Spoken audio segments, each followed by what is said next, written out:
Police protection तुला गाडी काढण्यासाठी दिलं काय?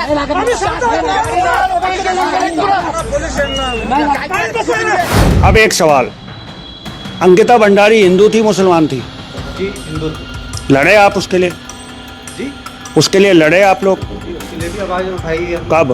हमने जो 13 साल की बच्ची जो नैनीताल में जिसके साथ मैं अंकिता की बात कर रहा हूँ। ये बंद तरफ से दे रहे हैं कि आप जो भी बनाना है तामील कराइए, उसका कितना भी होता, अगर कुछ कम करा रहे तो बोल सकते हैं आप, ठीक है?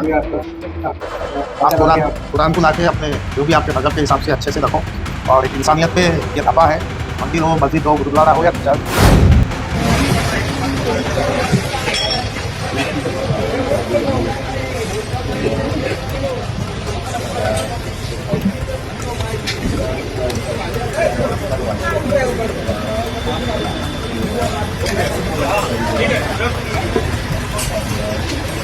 बयान थोड़ा पुराना है लेकिन हाल ही में बड़ा चर्चा में रहा था। जी हां, नरेंद्र मोदी साहब का वो नहीं दिखा रहा। दरअसल उस बयान में उन्होंने गोरक्षकों को फर्जी करार दिया था कि कैसे वो फर्जीपन करते हैं, और ये बात गलत भी नहीं है, आपने देखा होगा। लेकिन क्या उसका असर होने लगा है? वजह क्या है कि ऐसी हरकत करते हुए बीजेपी शासित राज्य में धरे गए कुछ लोग, और उसके बाद जो उनका हश्र हुआ वो आज आपको दिखाने जा।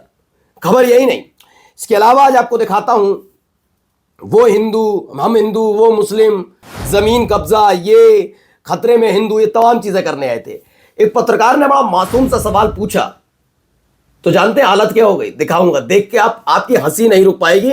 ये हिंदुओं को बचाने, हिंदू धर्म को बचाने का ठेका लेकर बैठे हैं, जानकारी के नाम पर शून्य नजर आते हैं। दिखाऊंगा मोहब्बत का पैगाम भी, जहां मस्जिद में घुसकर तोड़फोड़ की जाए या कुछ भी की जाती है, या फिर अवैध बताकर उस पर कार्रवाई होती है, लेकिन उसके लिए खड़ा कौन होता है आज आपको नजर आएगा। हर एक व्यक्ति एक जैसा नहीं होता, इसलिए कह रहा हूं। और हिंसा के बाद 49 लोगों को गिरफ्तार किया गया, लेकिन सवाल उठता है कि आखिरकार उसी जगह पर वहीं से निकली हुई तस्वीरों में जो लोग हाथ में लाठी डंडा लेकर तमाशा करते नजर आए, उन पर कार्रवाई क्यों नहीं होती? वो भी एक खबर दिखाऊंगा। बहुत सारी खबरें हैं कि अगर कोई नमाज अता कर लेगा तो दिक्कत हो जाएगी, और जिनके छाया तले ये करते हैं वो खुद रमजान में खुद की तस्वीरें डाल रहे हैं कि देखिए हम कितने सौहार्द वाले नेता हैं। नमस्कार, मैं हूं प्राज्वल गौतम और आप देख रहे हैं the live TV. The live TV, सच सबसे आगे। सबसे पहले दोस्तों ये जरा खबर देखिए, यहाँ क्या होगा।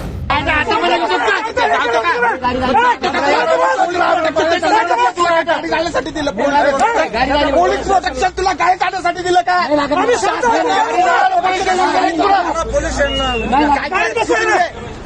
गाडीला आग लावलेली मी मागे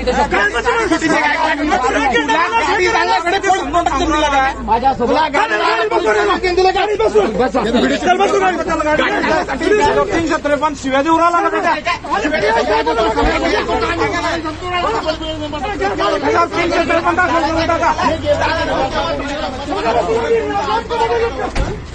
ऐसे पद्धत रहते क्या? बोलने दो वो। तो हुआ क्या है भाई, दरअसल यहां पर बताया गया ये खबर महाराष्ट्र से निकलकर सामने आई है, जहां पर गौरक्षा के गणेश शेलके ने छत्रपति संभाजी नगर में गौ तस्करों के ट्रक को रोका, लेकिन पुलिस ने कथित तौर पर उनके खिलाफ फर्जी मुठभेड़ का आरोप लगाने की कोशिश की। उनके भाई जो एक पुलिसकर्मी और जिन्होंने हमले को रोकने के लिए हस्तक्षेप किया था, उन्हें कुछ ही घंटों के भीतर निलंबित कर दिया गया। ये तमाम चीजें अब होती हुई नजर आ रही है। अब जरूरत ही, मैंने कभी नहीं कहा कि आपको ज्यादा विरोध, क्योंकि जब एक घड़ा होता है ना, हमारे यहाँ कहा जाता है, आपने भी सुना होगा, पाप का घड़ा भरता है तो बहुत सारी चीजें होती हैं।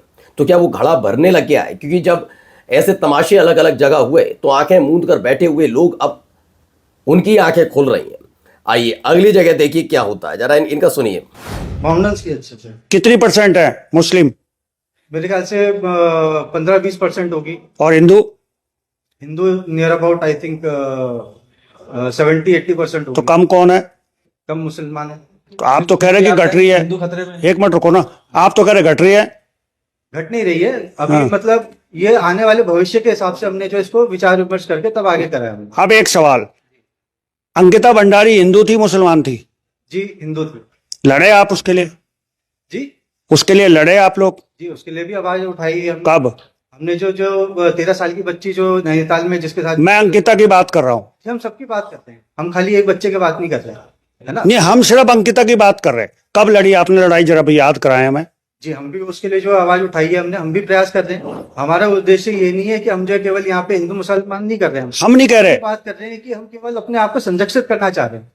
हमारे जो आप मुझे लग रहा है कि यहाँ पे लोग जो है यहाँ पे अब आप समझे, मैंने यही सवाल हमेशा उठाया, ये फर्जी पना जो है ना लोगों का, इनका मैंने थ्योरी आपको बता रखी है और यही नहीं है। खैर इन लोगों की बात मत करिए, इस देश का मीडिया भी ऐसा ही है। देखिए, पहले मैं अभी थोड़ा समय लूंगा, जरा समझिएगा, पहले भी बता चुका हूं, समझिए। यहाँ के जो हिंदुवादी संगठन के लोग हैं ये बता देते हैं आखिर में आके किसके छाया तले चल रहे हैं, चल क्या रहे हैं, पल रहे हैं। मैं बताता हूं कैसे। दरअसल होता यह है कि पहले ये तय करते हैं कि आरोपी कौन, दो पक्ष में से कौन, अच्छा ये हिंदू ये मुसलमान, तो इसका साथ लो, मुसलमान तो आरोपी है इसे दोषी करार दो, ये तो बिल्कुल शरीफ होगा, जिससे माहौल बनेगा। फिर दूसरा देखते हैं कि अच्छा हिंदू वर्सेस हिंदू है, लेकिन आरोपी दूसरा कौन, बीजेपी, तो यही गलत होगा, इसने गलती की होगी, या तो इसका साथी मत दो या इसी के खिलाफ बोलो।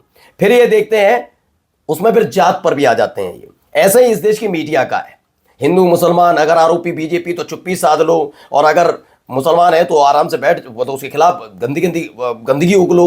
और फिर जब आ जाती है यूजीसी ऐसी बात, तो जो ब्राह्मण पत्रकार है उनके अंदर हिंदू नहीं जागता, फिर वो दलित आदिवासी उनके बारे में नहीं, फिर वो एकदम हो जाते हैं कि हिंदू ब्राह्मण ब्राह्मण ब्राह्मण, ये सारी चीजें हैं। तो ये सारा थ्योरी पर काम करते हैं। खैर, हालत मेरे भाई की खराब हो गई।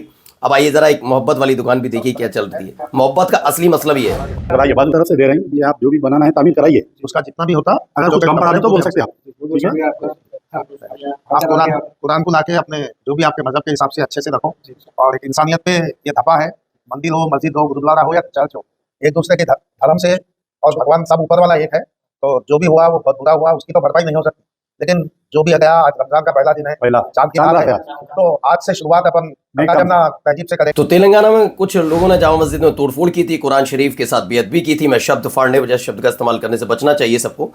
कुरान शरीफ के साथ बेअदबी की थी। एक हिंदू व्यापारी राजेंद्र अग्रवाल जी ने मस्जिद के पुनर्निर्माण की जिम्मेदारी ली, और राजेंद्र अग्रवाल हिंदू हैं, आप समझ ही सकते हैं, बताने की जरूरत नहीं। अब आइए एक और तस्वीर, एक और खबर। इस पर एक सवाल हमने उसी दिन से उठाया जब से, ये देखिए, इनको वेशभूषा देकर पहचान लीजिए कौन लोग हैं। मैंने कहा अभी कहा है मैंने, ये देखा जाएगा कौन क्या है, दूसरा पक्ष कौन सा, मुसलमान, खींच के डालो। जबकि इसी जगह लाठी डंडे लेकर घर में घुसकर आगजनी करते हुए वीडियो सामने आ चुके हैं। तो अब इसमें ही सवाल है, पुलिस ने हिंसा के आरोप में एक मस्जिद से 49 लोगों को गिरफ्तार किया। मुस्लिम समुदाय का कहना है कि वो उस समय तरावीह की नमाज पढ़ रहे थे। लाउड स्पीकर को लेकर आवाज उठती है, और उसके बाद जो हुआ वो हमने आपको मध्य प्रदेश के सीहोर में दिखाई। नेपाल वाली तो हमने तस्वीर दिखाई, फिर देख लीजिए, ये देखिए। अब ये देखिए, ये हरकत हो रही है, एक तरफ तरावीह की नमाज पढ़ी जा रही है और तेज आवाज में। और ऐसा भी नहीं है कि तरावीह की नमाज कभी भी पढ़ दी गई कि मुंह उठाया मुसलमानों ने, चल दिए पढ़ने की, हमारी मर्जी है 5 बजे पढ़ेंगे, ना हम तो 2 बजे पढ़ेंगे। नहीं, एक टाइम निश्चित है, और ये टाइम मैं बचपन से देखता हूँ, क्योंकि अखबार पढ़ने का शौक था बचपन से, तब से हमने देखते आ रहे हैं कि जब रमजान आते हैं तो रोजा खोला कब जाएगा, इफ्तारी कब होगी, उसका एक टाइम नियत अखबारों तक में आता था। आजकल न्यूज चैनल चलाए ना चलाए, लेकिन न्यूज चैनल के नीचे भी लिखा हुआ आता था। ये तमाम चीजें पहले होती थी, यानी इनके टाइम तय होता है कि इतने बजे होगा। क्या इतने देर के लिए रोक नहीं सकते थे? मैं ये नहीं कह रहा आपको भी अपना कार्यक्रम करने का बिल्कुल करना चाहिए, लेकिन नेपाल है भैया, क्या कहा जाए, नेपाल में ये सब चल रहा है। हमारे यहाँ का नहीं है, मैं पहले बता दूं, नेपाल का है ये, ठीक है। अब आइए अगली खबर, जरा इनके भी भाई साहब को सुनिए। एक काम कर, क्या नाम तेरा? हट एक तरफ, काले में ना मध्य, हाँ आपको बुला के बैठाना चाहिए, मेरे नहीं है बुरा माने। तो ये जो टोंक सवाई माधोपुर के से बीजेपी के पूर्व सांसद हैं सुखबीर सिंह जौनपुरिया गरीबों में कंबल बांट रहे थे, लेकिन जैसे ही कुछ मुस्लिम महिलाओं को देखा, उनको वहां से हट जाने को कहा, यहां तक कि दिए गए कंबल भी वापस ले लिए। उनके चलते कुछ लोगों ने सवाल जवाब भी करने की कोशिश की, लेकिन वे ताव दिखाते हुए निकल गए। ये खबर है, ठीक है ना। अब आइए एक और खबर, रमजान का महीना शुरू हो चुका है, लेकिन हम इबादत नहीं कर सकते क्योंकि गांव के लोगों और प्रशासन को घरों में इबादत करने से दिक्कत है। बरेली के मोहम्मदगंज गांव के युवक ने कहा है ये दिक्कत है उनको, लेकिन यहां पर देखिए रतन रंजन लिखते हैं क्या, ये देखिए, आलीशान जगह पर जाकर एक बड़े बड़े लोगों के साथ बैठकर कर सकते हैं। रमजान में ज्यादातर भाजपा नेता अपने खास मुस्लिम दोस्त, बिजनेसमैन, नेता, न्यूज रिपोर्टर के यहाँ सेवई और खजूर खाने जाएंगे और अंधभक्तों को मुसलमानों से नफरत करने, दुकान का नाम चेक करते और अंधभक्तों के पापा। अच्छा ये सब नहीं, किसी महिला के लिए नहीं बोलूंगा, लेकिन फिलहाल रूबिका लियाकत की भी जिम्मेदारी बनती है। आप एक पत्रकार वो हैं, उन खबरों को भी दिखाई। कौन कौन है? प्रदीप भंडारी नजर आएंगे, सब आ जाएंगे नजर, ज़्यादातर बड़े बड़े मंत्री लोग सब नजर आ जाएंगे। लेकिन फिलहाल रूबिका लियाकत जब ऐसी घटनाएं घटती हैं उस पर शांत रहती हैं। और जाते जाते एक दिलचस्प तस्वीर वीडियो भी, इसमें आवाज़ नहीं है लेकिन फिलहाल देखिए, ये कतार में बैठे हुए लोग, नरेंद्र मोदी साहब आने से पहले एनसीआरटीसी ने मेरठ, दिल्ली, गाजियाबाद के पत्रकारों को Delhi Meerut rapid rail corridor का भ्रमण करवाया। उसकी एक झलक देखिए, मजे ले रहे हैं सचिन गुप्ता। उन्होंने कहा मैंने कल Delhi Meerut rapid rail station का ये वीडियो पोस्ट किया, इस पर मुझे तमाम फोन आ रहे हैं। पत्रकार कह रहे हैं मैं खाना खाते क्यों दिखा दिया, एनसीआरटीसी वाले कह रहे हैं कि वीडियो डिलीट करो। इनकी पीआर टीम में एक महिला ऑफिसर ने तो कंप्लेंट तक करने की धमकी दी। मैं कल से समझ नहीं पा रहा हूं मैंने गलत क्या लिखा है, आप ही बताएं। गलत लिखा ना भाई, बिल्कुल सचिन भाई, आप ये हम पत्रकारिता देखते भी हैं, आपने गलत लिख दिया, यहीं तो गलत कर दिया ना। क्योंकि ये वही लोग हैं जिनके साथ कुछ भी मतलब कैसा ही व्यवहार हो, उन्हें फ़र्क नहीं पड़ता, क्योंकि ये जानते इनकी गलती भी नहीं है। इन पत्रकारों के ऊपर जो बैठे हैं इनको पता है कि अगर निष्पक्ष पत्रकारिता करने भी निकला है तो एक तो स्टोरी नहीं चलेगी, और स्टोरी चल भी गई, स्टोरी नहीं चलेगी और चल गई गलती से तो नौकरी से निकाल दिया जाएगा। ये तमाम चीज़ें उनको पता है, इसलिए वो उसी रंग में ढले हुए हैं। खैर, नमस्कार। द लाइव टीवी, सच सबसे आगे।